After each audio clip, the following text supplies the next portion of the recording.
series of videos. We plan on doing it monthly-ish. Try not to get too committed.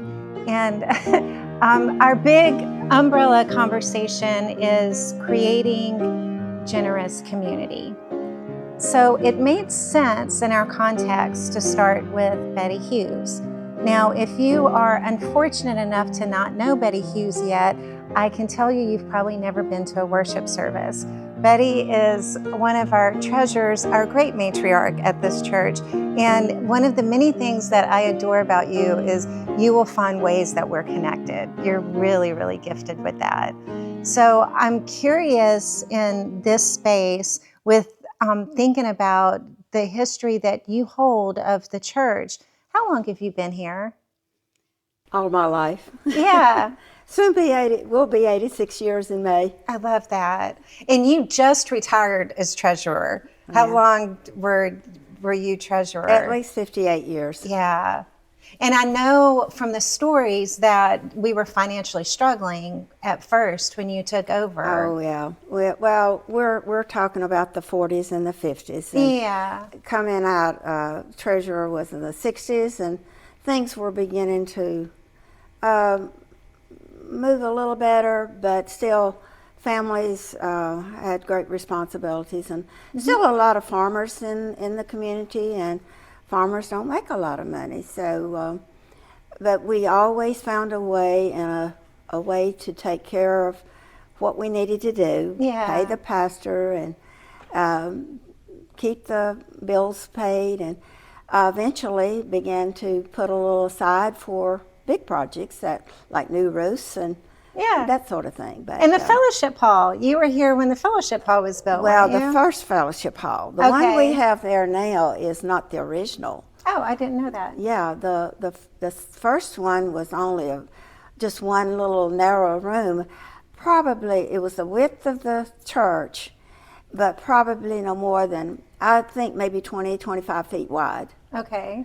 And what was that like? I mean, thinking of generosity, what was that like, getting the resources to make that happen?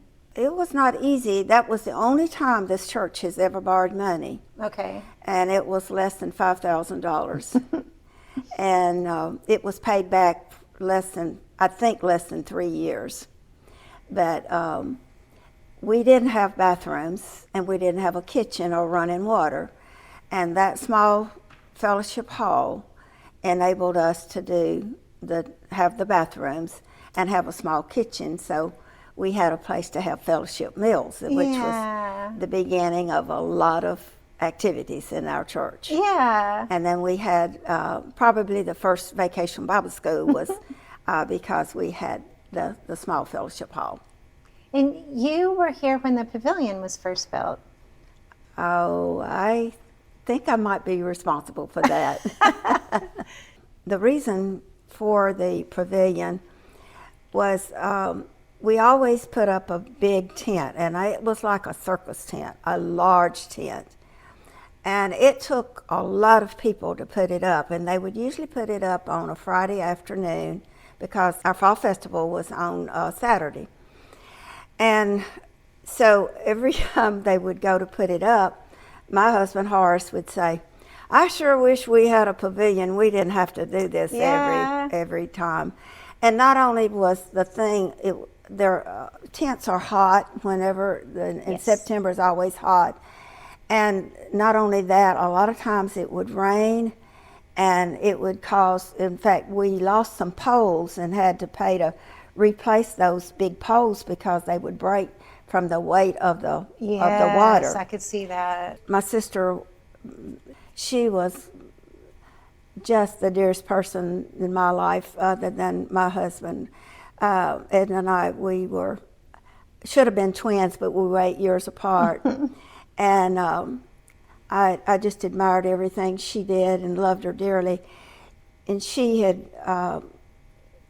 done so much for this church herself. She never did take an active role in leadership as much as I did. Mm-hmm. She didn't feel comfortable doing that, but oh my gosh, she would bake breads and bring it and give it to all the newcomers. If you had a visitor, Edna May would give them a loaf of bread. Aww. But anyway, getting back to the pavilion, my husband died in 2007, and then Edna died in 2011. And my brother and I were cleaning up in her basement, and he said, "Sis, it's time to build that pavilion."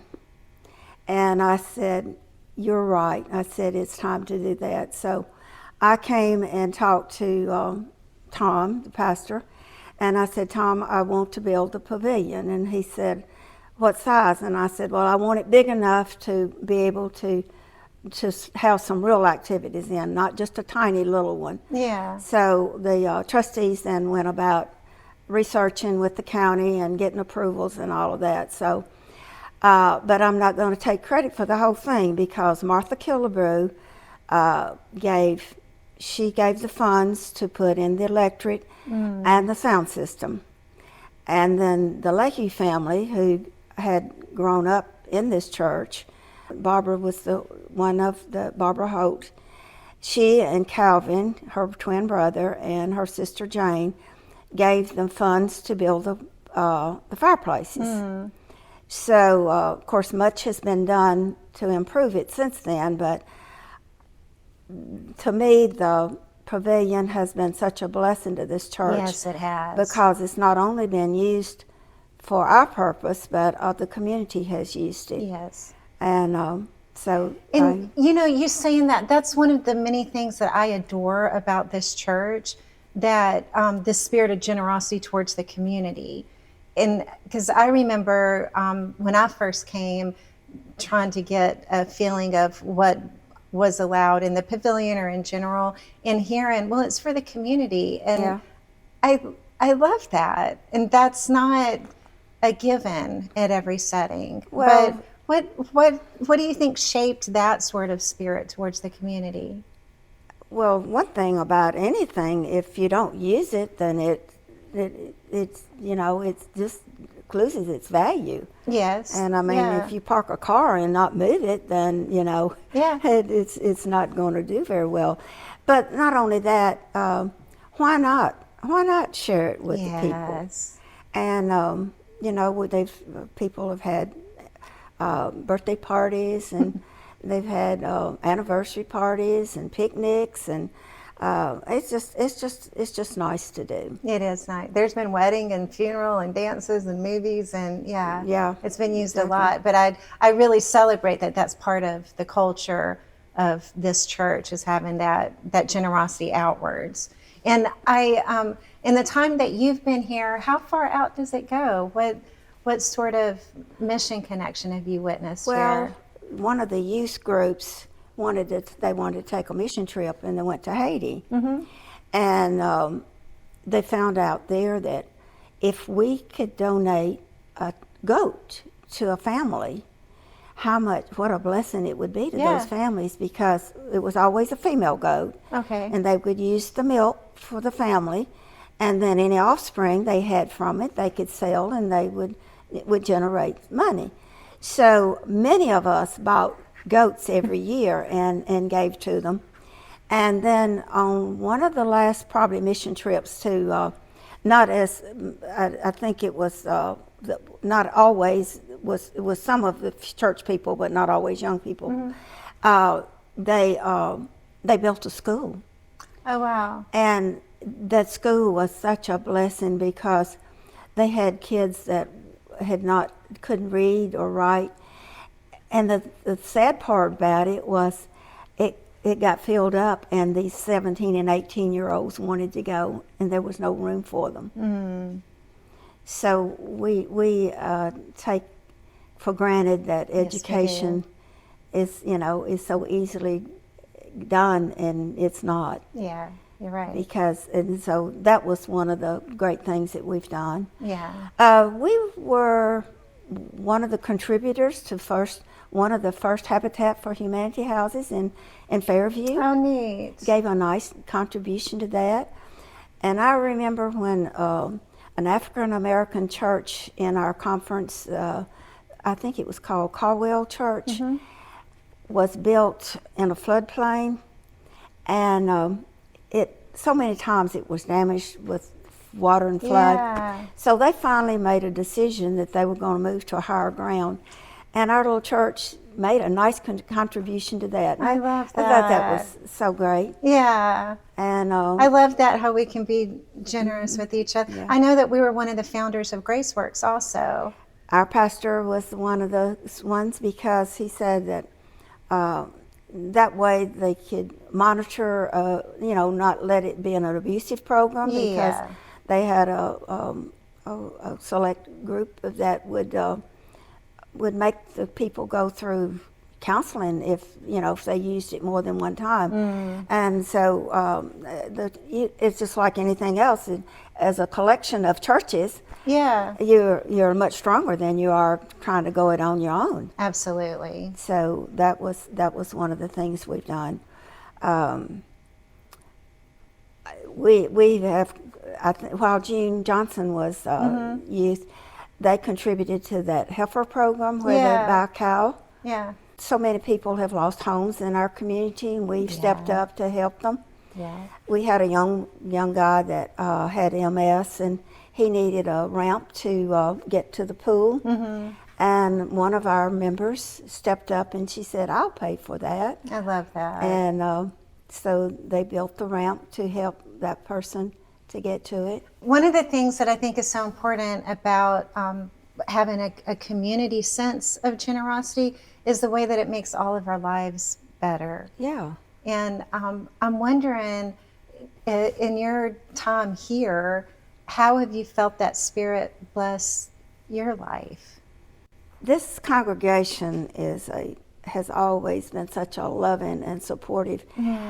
I remember as a young, I married early. I was not quite 19. Well, it And stuck. I had all of the respect of the older ladies. And so many people that was my age left Williamson County because there was no jobs here once you graduated from high school. And I was one of those that got to stay here because I married a local boy, and we happened to have a business. And Yeah. so we chose to come back here to church because we thought about going into Franklin to church, but I went down and talked to the lady at the First Methodist Church when it was down on Fifth Avenue, and I said, "I'm thinking about coming here to church because I've got children and we don't have children." And she said, "Betty," she said, "go back out to Hillsboro. That's where you're needed."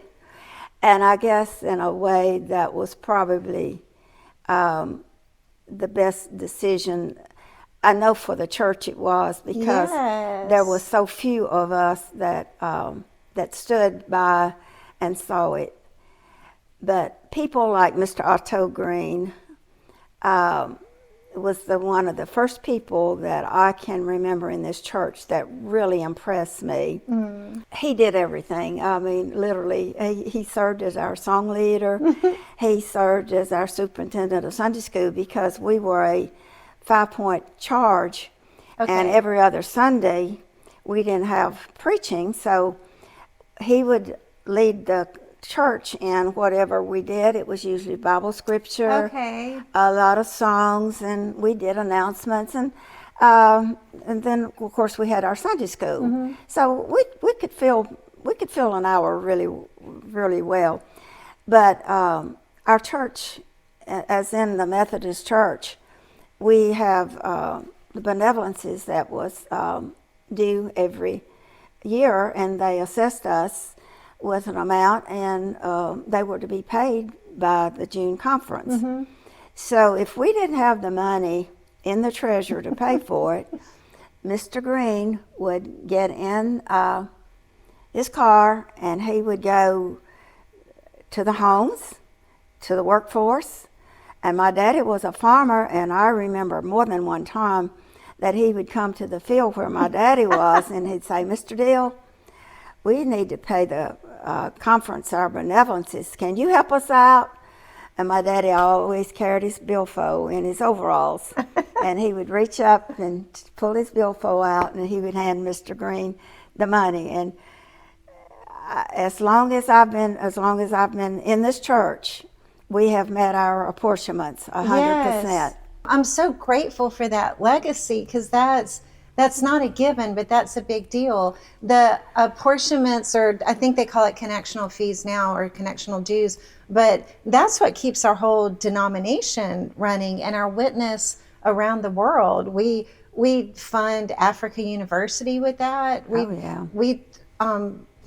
we fund all kinds of missions with the benevolence fund, as you call it. Yeah, I love that that's part of the history and legacy here. I understood that there was some churches that 500 members plus and that didn't pay theirs. So it made us feel good. I mean, it was hard to pay them because at that time they were based on how many members you had. Okay. And so we still always felt like they were too much for our little church. But it just made us more dedicated and work a little harder to get it done. Yeah, and we've able to always been part of the generous good that our denomination does all the way around I the always world. felt like that it gave us favor for the conference, for the bishop. I mean, he said, that little church, they're trying, they're doing their part. Yeah. And I always felt like we did. Some of our team went to Sager Brown in Louisiana to make the flood buckets.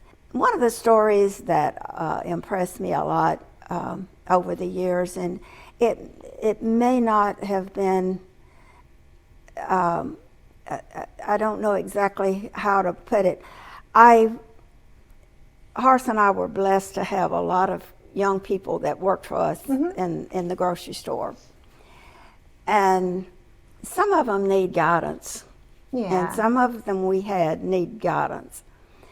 So this one young guy was only 14 years old when he came to us, and his dad was just not in the picture at all. Had a very loving mother. But when he was very smart, made great grades in school, our church gave him a scholarship, the first scholarship that we had given.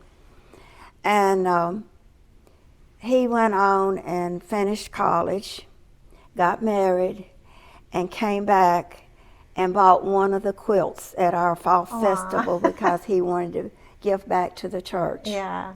He was so proud not only of his quilt, but his abilities to pay back to the church. Yeah. And as a result, Patrick didn't go to church at all when he came to work for us. He said, "Oh, I've gone to church with my grandmother and my granddaddy, and it's so boring." And so after hearing mine and Horace's conversations about church, and we were doing this and that and the other, and he looked at us one day and he said, "Can I go to church with you all on Sunday?" And I said, "Oh, yeah." And he joined the church. In fact, he's the one that painted the mural that's in the nursery today. Yeah, the Noah's Ark one, the camel's in the other room. Yes, that's really sweet. He would leave work from working from us at 6 o'clock. And he said, "Well, I'm going out to the church now and I'm going to paint a little bit." So it took him a while to do it. But he lives in another city now, and he is so involved in church. I'm so proud of him. I love that. And I'm thinking about that.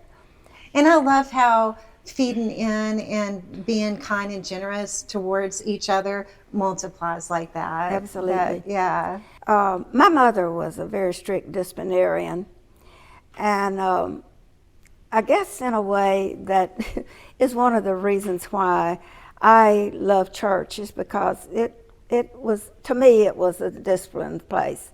It gave me a reason not to do the things that maybe other teenagers did. Yeah. And I didn't mind saying no. And I would have been a nerd to some people, but to me, I was the one that's living in this body. And yes, we each live our own story. Right. Yeah. And I love the fact I had no idea that I would marry a guy that was in the grocery business. I always thought I would be a teacher. I wanted to teach. And he had different ideas, so we got married early. And I loved every moment that I was in that store. And one of the blessings that I got was not too long before we retired. Is one Saturday afternoon, I was standing there, and the door came open, and this young man came in, and he said, biggest smile on his face. I almost didn't recognize him. It had been so many years. He had been one of our workers. He never did help me up front, bagging and doing some of the things. He usually just was a stock boy. Mm-hmm. And he came in and he said, "Miss Hughes, I want to hug you." And I said, "Oh, okay." He said, "I want to thank you." And I said, "Thank me for what?" He said, "You know, when I worked here for you," he said, "I didn't like you at all." He said, "In fact, I didn't like you." I said, "I thought you was mean." And I said, "Oh," he said, "Yeah." He had a habit that was not very nice to be in the grocery store. And I had tried to correct him, and it didn't do any good. So finally I thought, something so small, I said, "The next time I hear you do that," I said, "I'm going to charge you a dime." And, yeah, that's the way he looked at me. And so every time it would happen, he'd look over to see if I heard him again. I said, "Okay, I'm going to let you off this time." So reason he came back to tell me, he had married and had children of his own. He said, "That was one of the best things that you ever did, and I appreciate you more than you'll ever know." And I thought, his name was Bill, and I said, "Bill, I'm so glad that I had an impact on you, because you have made my day." Oh, I love that. I love that. And then I see other customers that were children Mm-hmm. when at the time we were there, and they will tell me, "Oh, I remember how nice and kind you were to me." So that's the thing, because I made them mind. In fact, you'd call it stealing. They would take candy, and you would remind them that that wasn't the right thing to do. Yep. I'd make them put it on the counter and wait till Mama come. If Mama thought it was okay, you can have it. Yeah. If not, so let Mama take care of it. Times of ministry was right there in that store. Yes. Yes, I think so too, from the stories that I've heard, and the way that people remember you there. And teaching some women how to cook. Yeah. They young people didn't know how to make simple things, and to come in and want to know what we're going to eat tonight. And I said, "Well, why don't you do this and that and the other?" And they'd come back and tell me, "Oh, it was a success," and they were so happy of themselves. Get another recipe for next night. Simple things, I love that. This church has just held so many great, wonderful memories for me. And I remember as a little girl, the smell of the church. It stayed closed up all the time, and with the you could smell the coal, because the wood stove was right out there in that part of the floor. Oh, I forgot to tell about Mr. Lofton, who lived just second door down from the corner. He was the one who came on Sunday mornings and built the fires. Yes. Now, he was a member here, and his wife was a Church of Christ. And but he was dedicated and did that as long as he was able to come and build those fires. I remember the church seemed so big to me as a little 4-year-old. Yeah. Probably you're 4 years old when you first remember it. And we had pews that was over in that corner where the guys, the leaders of the church, would sit over there, and every time that you would have a prayer, they came off of that pew and dropped down on their knees. Oh, wow. And I remember my granddaddy doing that, and I thought it was like you're so humbled. Yes. when you been to, and I mean an old man that did that. And I remember that the church was not very well lit. We had those old school lights that was in all this dark wood. It was not. And I remember one Christmas when I was 5 years old that I stood over there in that corner and sang a Christmas song by myself. Aww. 5 years old.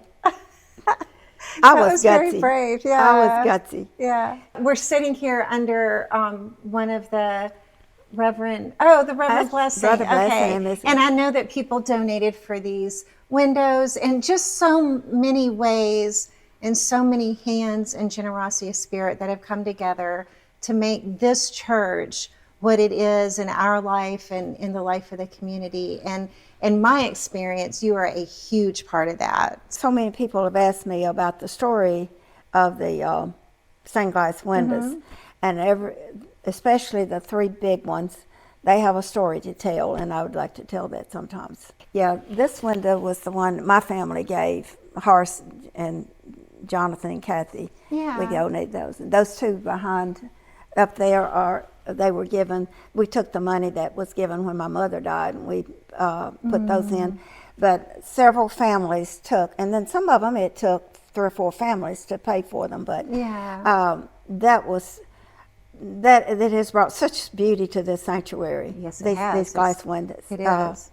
Because they not only are pretty, but they provided so much comfort in here because we were losing such, cool air.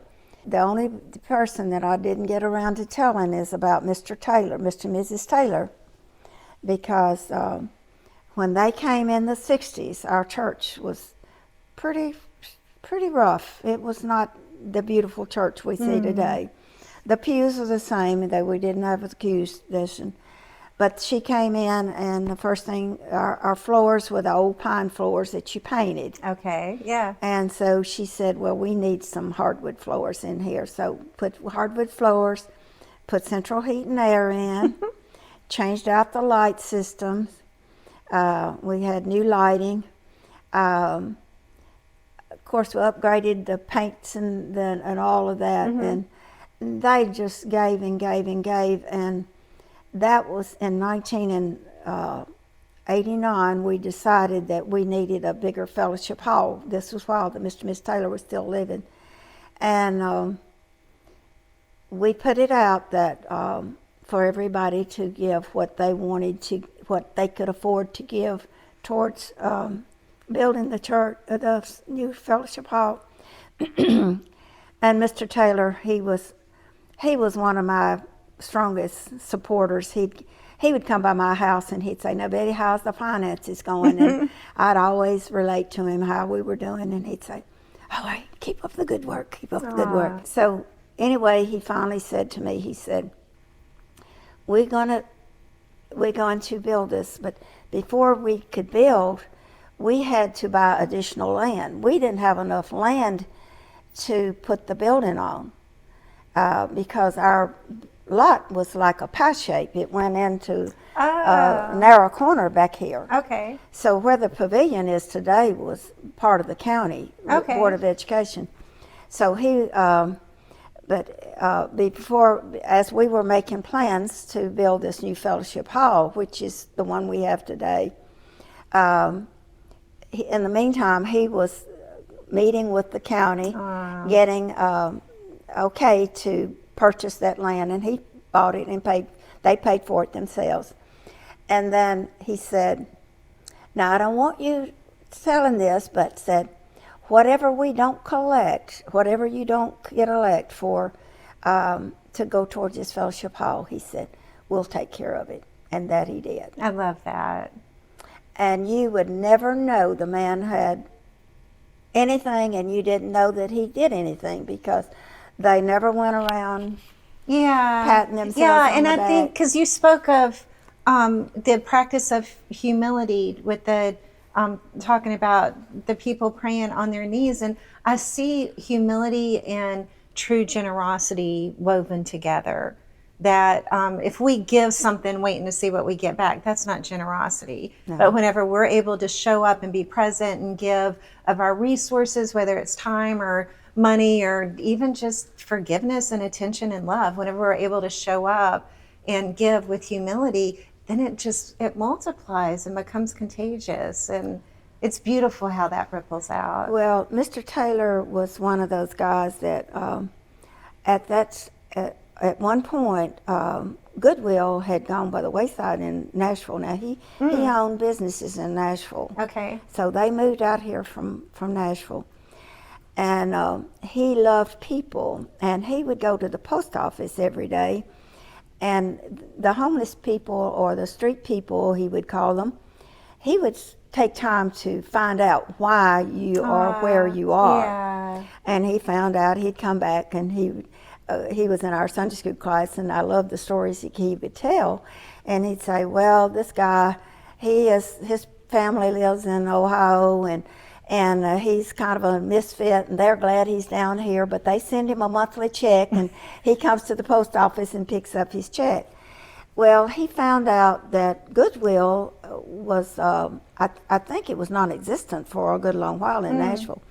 So he, being the smart businessman that he was, he got enough business people to come together, and they got Goodwill going again. And Oh, wow, that's that neat. was because of Mr. Alec Taylor.